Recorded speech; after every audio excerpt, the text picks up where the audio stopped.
ঠিক আছে, পিয়ার যদি চাইতে হয় সেটা তো ডিসাইড করবে জনগণ। আমরা কি কয়টা রাস্তায় মিছিল করলাম, বিভাগীয় পর্যায়ে কি কয়টা সভা করলাম, হাজার দুদিনের গ্রুপ নিয়ে মিছিল করলাম, তাতে কি পিয়ার প্রতিষ্ঠিত হয়ে গেল? আপনারা কি বাতাসের কথা বললেন? তো যারা 2024 সালের নির্বাচনে তারা অংশগ্রহণ করার সুযোগ হয় না, কিন্তু তার আগে সব নির্বাচনে যারা হাত পাকা দিয়ে বাতাস করছে তারাও সঙ্গী। তাদের সম্পর্কে আমি বললাম বলে আমার উপরে মহা, কিন্তু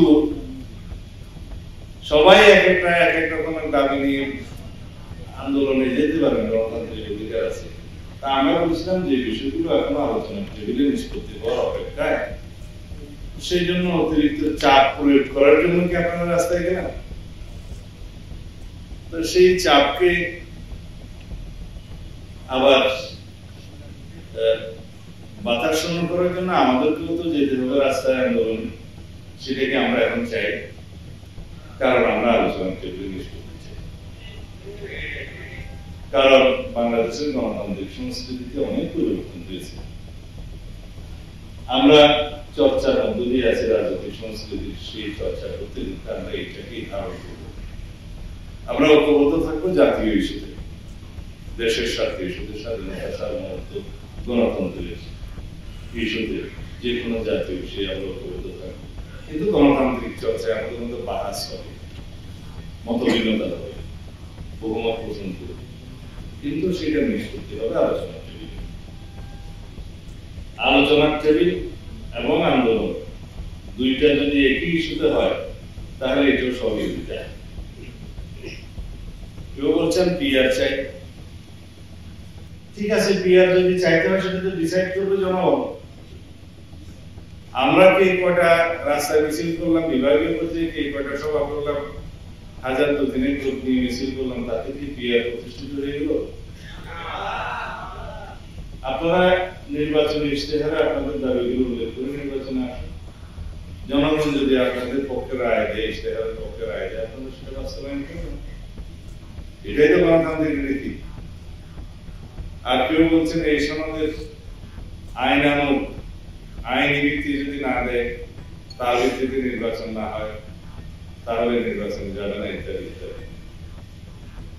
আইনি ভিত্তি দিয়ে সমস্ত কলা কৌশল নিয়েই তো আমরা আলোচনায় আছি। সমস্ত রকমের বিশ্লেষণ আমরা করেছি, অনেকে তাদের দাবি দিয়েছে, প্রস্তাব দিয়েছে, বিশেষজ্ঞ কমিটি দিয়েছে, আমরা সেটার উপরে কথা বলছি। এবং কোন পদ্ধতি অবলম্বন করলে ভবিষ্যতে সাংবিধানিক জটিলতা হবে না, আইনানুগভাবে নির্বাচন করতে পারবো, সেই বিষয়ে আমরা মতামত দিয়েছি। আসুন আমরা বিচার বিভাগের মতামত দিই, কারণ দিন শেষে এটার ইন্টারপ্রিটেশনের জন্য, বৈধতা অবৈধতা যাচাইয়ের জন্য তো সেই বিচার বিভাগের কাছেই যাবে। রাষ্ট্রে আইন প্রণয়ন করে আইন বিভাগ, সেই আইনটার উপর ভিত্তি করে বিচার করে বিচার বিভাগ, সেই আইনটার বা বিচার বিভাগের সিদ্ধান্ত বাস্তবায়ন করে প্রশাসন। এবং আমি এখন আর্টিকেল বললে আমাকে শেখায়ত করে, তারপরে বলছি বিচার বিভাগের সিদ্ধান্ত বিভিন্নভাবে সংবিধানে বলা আছে কিভাবে কিভাবে মান্য। ফান্ডামেন্টাল রাইটস এর ক্ষেত্রে আর্টিকেল 46 বলা আছে কিভাবে কিভাবে সংবিধানের ধারা বাস্তবায়ন।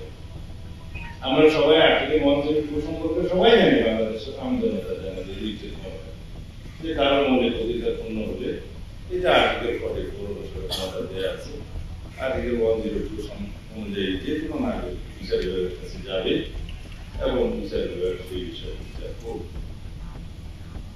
বিচার বিভাগের সিদ্ধান্ত এবং রায় যে মান্য করতে বাধ্য, সেটা আর্টিকেল 1 বলা আছে যে কোনো জাজমেন্ট অ্যাপিলেট ডিভিশনটা হাইকোর্ট মানবে এবং অ্যাপিলেট ডিভিশন ডিসিশন সকল বিষয়ে।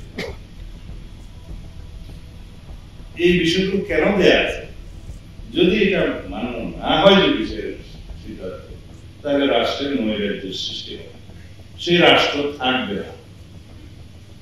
বিচার বিভাগের স্বাধীনতা এই জন্যই দেয়া আছে কনস্টিটিউশনালি, যে বিচার বিভাগ হচ্ছে জনগণের মানবাধিকারের যেমন রক্ত, সংবিধানের রক্ত, রাষ্ট্রের যে কোনো বিচারিক বিষয়ে এবং আইনের বিষয়ে ব্যাখ্যা প্রদানের জন্য সুপ্রিম অথরিটি।